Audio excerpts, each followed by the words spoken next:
एक समय की बात है। सोनपुर नामक गांव में एक गरीब मछुआरा रहता था जिसका नाम कुंदन था। उसके माता पिता की मृत्यु होने की वजह से वह अपने घर में अकेला रहता था। एक दिन वह जंगल में नदी किनारे मछलियों को पकड़ने जा रहा था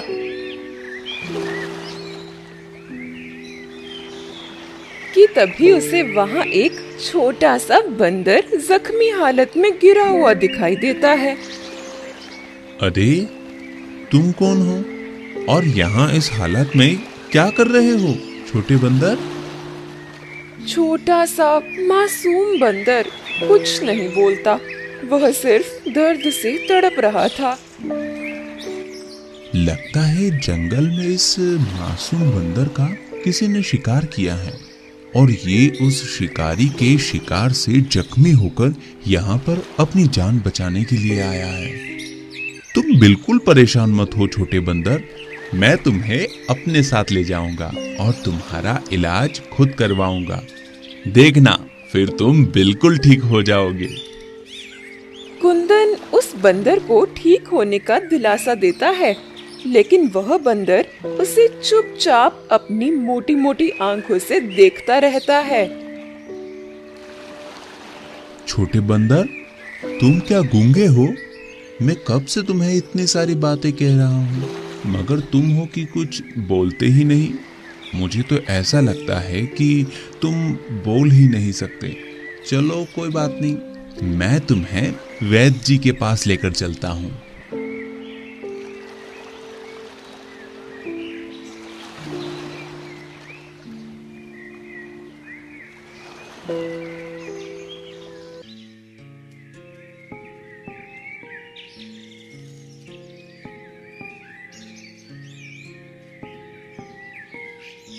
अरे कुंदन, कहाँ जा रहे हो इतने जल्दी में?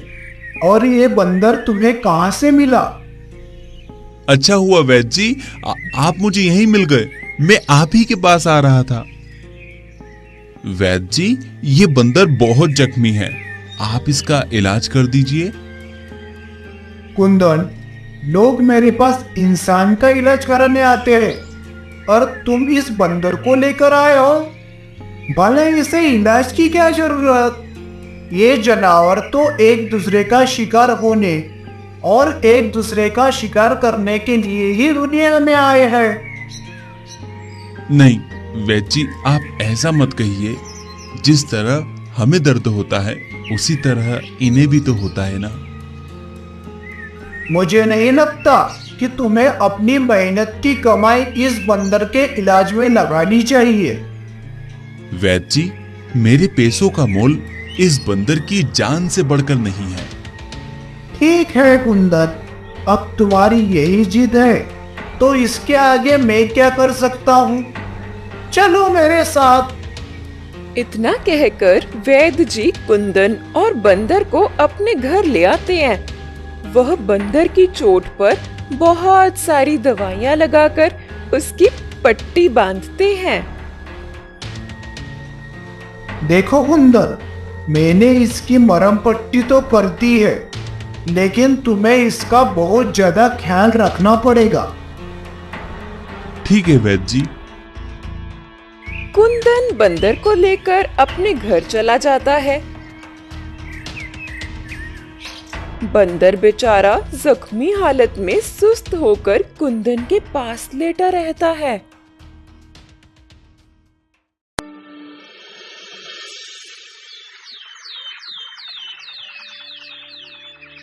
छोटे बंदर, तुम तो कुछ बोलते नहीं और मैं तुम्हारा नाम भी नहीं जानता, इसलिए मैं तुम्हें छोटा बंदर बुलाऊंगा।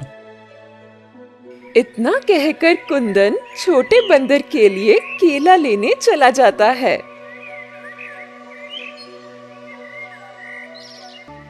छोटे बंदर, देखो, मैं तुम्हारे लिए केला लाया हूँ। मैंने सुना है तुम बंदरों को केला बहुत पसंद होता है। अब जल्दी से उठो और ये सारे केले खाकर खत्म करो। इसके बाद तुम्हें अपनी दवाई भी तो लेनी है, तभी तो तुम ठीक हो पाओगे। कुंदन इतना कहकर अपने हाथ से केले के छिलके को उतारता है और केले के छोटे छोटे टुकड़े उस छोटे बंदर के मुंह में डालने लगता है।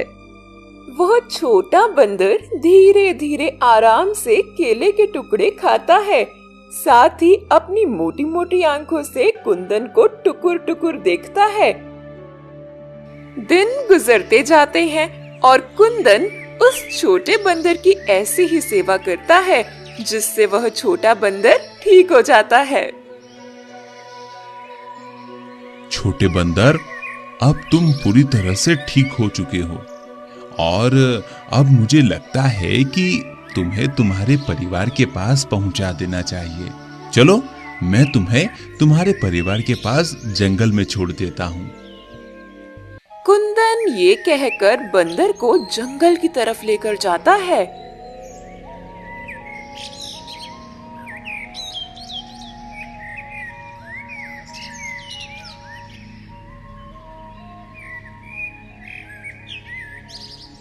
ये लो छोटे बंदर, तुम्हारा जंगल आ गया। अब तुम अपने परिवार के पास चले जाओ। मुझे यकीन है कि तुम्हारे परिवार वाले भी तुम्हें ढूंढ रहे होंगे। कुंदन की ये बात सुनकर छोटा बंदर उसकी गोद से उतरता ही नहीं है। कुंदन बंदर को ऐसा करते देख उससे कहता है, छोटे बंदर, अब तुम जंगल में अपने परिवार के पास जाओ। कुंदन की बहुत कोशिशों के बाद भी बंदर उसकी गोद से नहीं उतरता। छोटे बंदर को ऐसा करते देख कुंदन परेशान होकर कहता है, छोटे बंदर, अब मैं क्या करूं? तुम तो मेरी गोद से उतर ही नहीं रहे हो। लगता है तुम वापस जाना ही नहीं चाहते। कुंदन की ये बात सुनकर बंदर उसके सीने में अपना मुंह छुपा लेता है।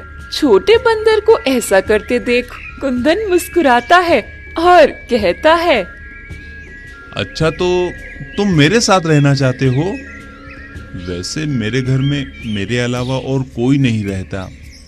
अच्छा है, मुझे तुम्हारे रूप में अपने लिए एक साथी मिल जाएगा। कुंदन ये कहकर उस बंदर को अपने घर वापस ले आता है और फिर वो दोनों साथ रहने लगते हैं। छोटा बंदर कुंदन के हर काम में उसका हाथ बंटाता है।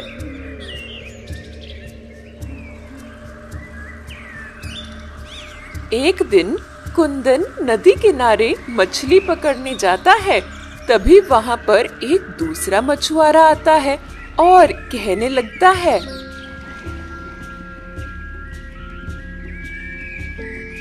अरे तुम कौन हो और यहाँ क्या कर रहे हो? मैं कुंदन हूँ और यहाँ पर मछली पकड़ने आया हूँ। पर मैंने तो तुम्हें यहाँ पहले कभी नहीं देखा।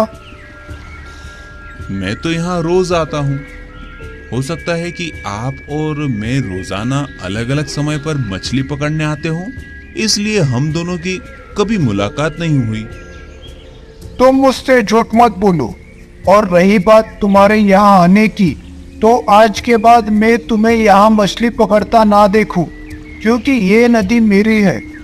अगर तुमने दोबारा इस नदी से मछलियाँ पकड़ने की कोशिश भी की तो मैं तुम्हें इस नदी में फेंक दूंगा। कुंदन गरीब होने के साथ ही बहुत सीधा भी था, इसलिए वह उस मछुआरे से बिना कुछ कहे चुपचाप अपने घर आ जाता है, जहाँ छोटा बंदर उसके आने का इंतजार कर रहा होता है। छोटे बंदर, अब मैं क्या करूं? मेरे पास तो कोई दूसरा काम भी नहीं है जिससे मैं अपना और तुम्हारा खर्च उठा सकूं।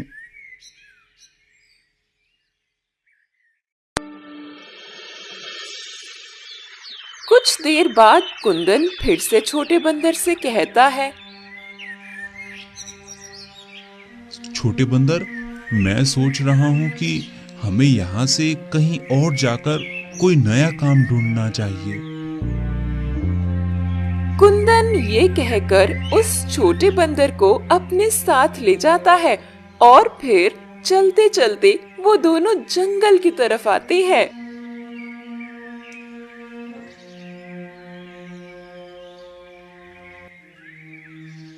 तभी अचानक बंदर कुंदन का हाथ जोर जोर से खींचने लगता है।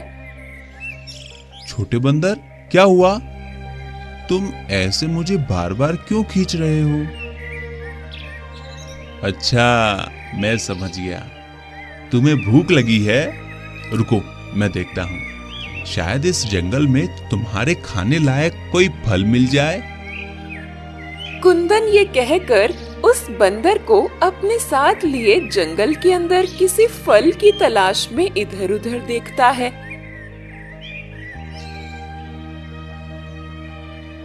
लेकिन उसे उस जंगल में सूखे पेड़ों के अलावा कुछ नहीं दिखता है।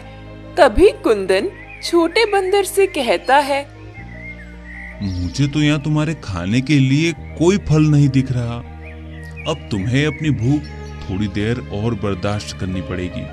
हम जैसे ही दूसरे राज्य पहुंचेंगे, हो सकता है वहां कोई हमारी मदद कर दे। कुंदन ये कहते हुए उस जंगल से निकल जाता है और चलते चलते दूसरे राज्य पहुंचता है। अब तो शाम होने आई है, लेकिन अभी तक मुझे तुम्हारे लिए कोई खाना नहीं मिला।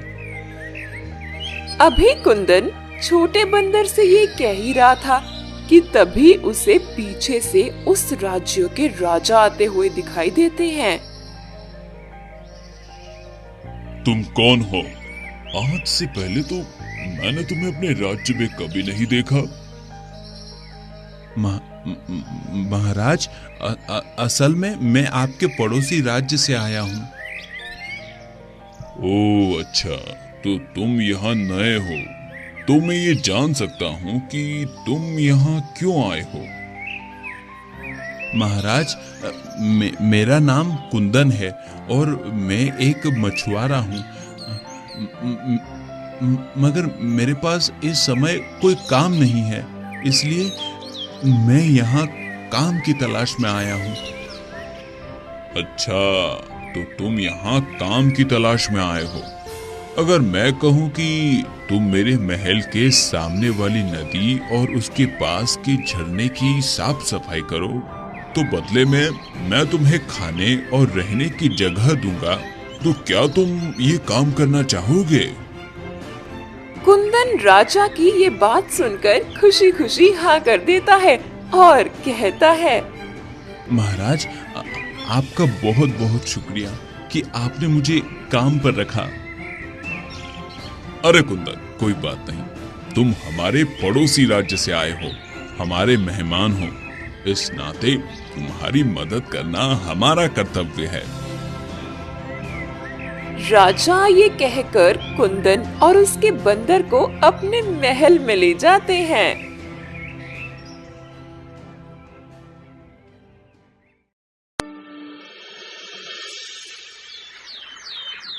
दिन गुजरते हैं। कुंदन सारा दिन महल के पास झरने और नदी की साफ सफाई करता है और उसके साथ उसका बंदर भी उसके छोटे छोटे काम में उसकी मदद करता है। राजा कुंदन को मेहनत और ईमानदार से काम करता देख बहुत प्रसन्न होते हैं। एक दिन मंत्री जी राजा के पास आते हैं और कहते हैं, महाराज, क्षमा चाहूंगा, लेकिन आपके लिए एक बुरी खबर है। कैसी बुरी खबर? महाराज, महल में जो कीमती खजाना रखा था वो चोरी हो गया है।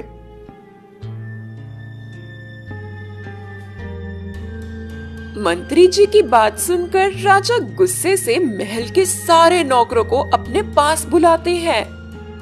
मैं जानता हूँ कि तुम लोगों में से ही किसी ने मेरे खजाने की चोरी की है।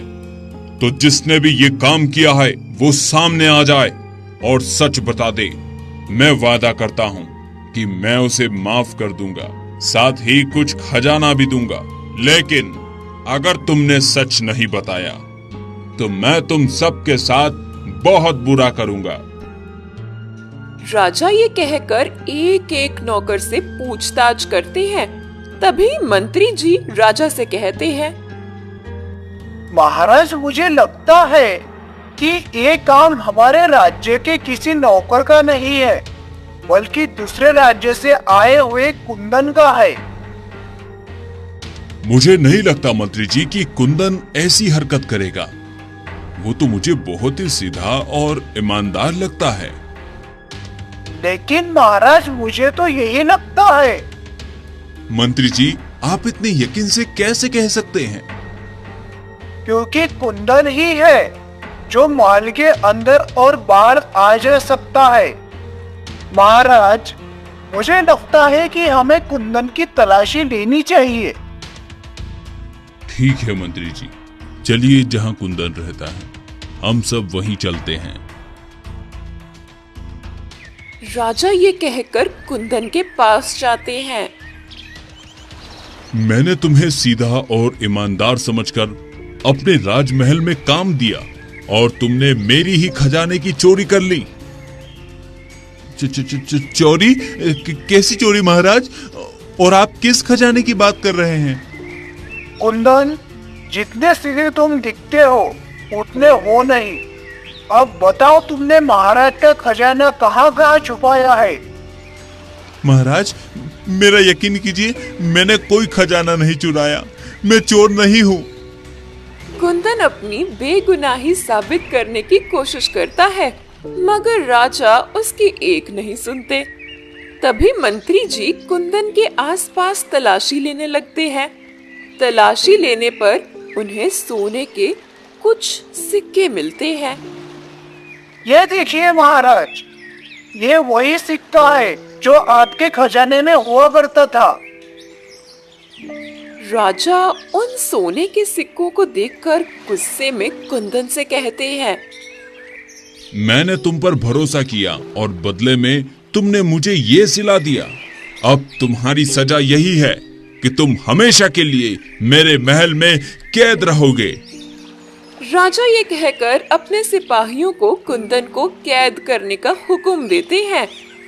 3 दिनों तक कुंदन को कैद करके उससे पूछताछ की जाती है, मगर कुंदन अपने मुंह से एक लफ्ज भी नहीं निकालता। मंत्री जी, कुंदन को कैद करे 3 दिन बीत चुके हैं, लेकिन अभी तक उसने खजाने के बारे में कुछ नहीं बताया।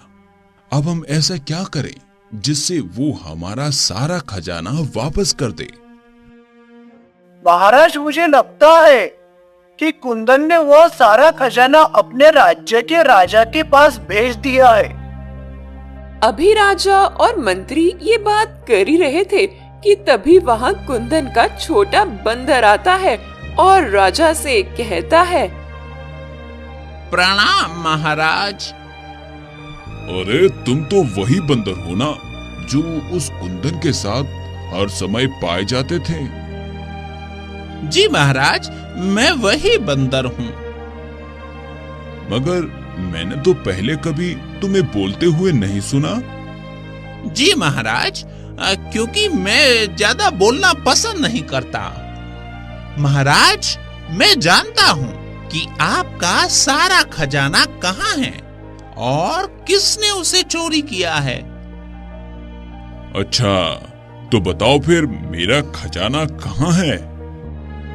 महाराज, महल के पीछे जो पर्वत है, उस पर्वत के नीचे एक छोटी सी गुफा है। वो खजाना उसी गुफा में छुपाया गया है। लेकिन ये काम आखिर किसने किया? महाराज, मेरी एक शर्त है। अगर आप मेरी शर्त पूरी करेंगे तो ही मैं बताऊंगा कि आपके खजाने को किसने चुराया है। ठीक है, तुम्हारी शर्त मुझे मंजूर है। बताओ, मुझे क्या करना होगा? महाराज, आपको मेरे मालिक यानी कुंदन को अपनी कैद से आजाद करना होगा। तुम जानते भी हो तुम क्या कह रहे हो? जी हाँ, मैं जानता हूँ, और यकीनन आपको भी जब सच पता चलेगा तब आप भी ऐसा ही करेंगे। राजा उस बंदर की बात सुनकर अपने सिपाहियों से कुंदन को आजाद करने के लिए कहते हैं। मैंने तुम्हारे मालिक को आजाद कर दिया है। अब मुझे सब सच बताओ। जैसा कि मैंने आपको बताया, आपका खजाना उस पर्वत के नीचे है और उसे चुराने वाला और कोई नहीं, आपके मंत्री जी हैं। महाराज, ये बंदर झूठ बोल रहा है। भला मैं आपका खजाना क्यों चुराऊंगा? इतने सालों में क्या कभी मैंने आपसे कोई बेईमानी की है? मंत्री की ये बात सुनकर राजा उस बंदर से कहती है, मूर्ख बंदर, ये क्या कह रहे हो? तुम हमारे मंत्री जी पर झूठा आरोप लगा रहे हो। महाराज, अगर आपको यकीन नहीं है तो आप मेरे साथ चलिए और खुद अपनी आंखों से देख लीजिए महाराज। राजा उस बंदर की बात मानकर सबके साथ उस पर्वत की तरफ निकल जाते हैं।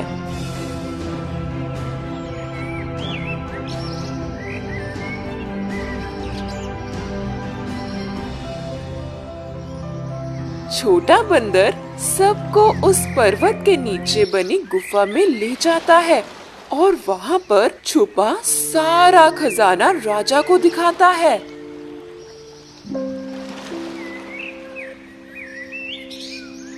मंत्री जी, आपने मेरा खजाना चुराया, मगर क्यों?